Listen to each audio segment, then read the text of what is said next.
God has designed our souls to be satisfied in worshiping Him.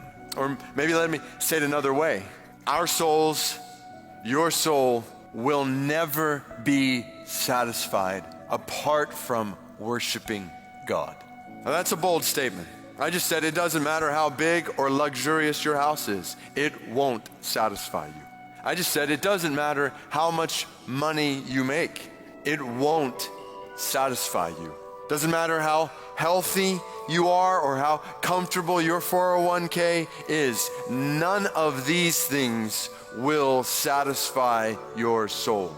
Your soul is designed to be satisfied in worshiping God. To believe in Jesus is to say, I have sinned, I've sought my own way in this world apart from God's way in His Word.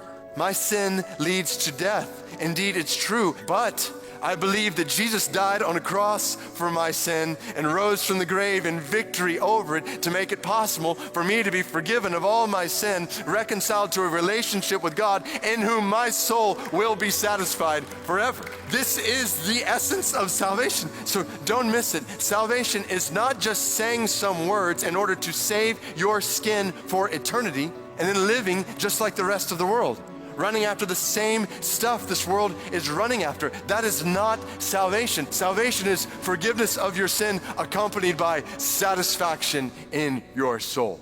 Salvation is freedom from sin and freedom from the pursuit of satisfaction in this person or that possession, this position or that pleasure. Salvation is satisfaction in knowing and worshiping God, which then totally transforms the tenor of what happens when we as the church, as a group of Christians, gather together.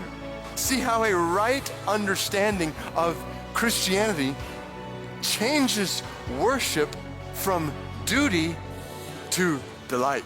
True Christians do not gather out of a sense of obligation. True Christians gather together out of a sense of celebration. We have tasted and seen that the Lord is good. And we gather together because we want to feast on His goodness in worship. I ask that, I even use the phrase true Christians, because I fear that many professing Christians gather to worship God more as a matter of religious routine. But there is a lack of real, authentic desire for God. What I'm saying is if you don't desire God, it's at least worth asking if you know God. And I long for every one of you to see and experience worship not as duty, but as delight.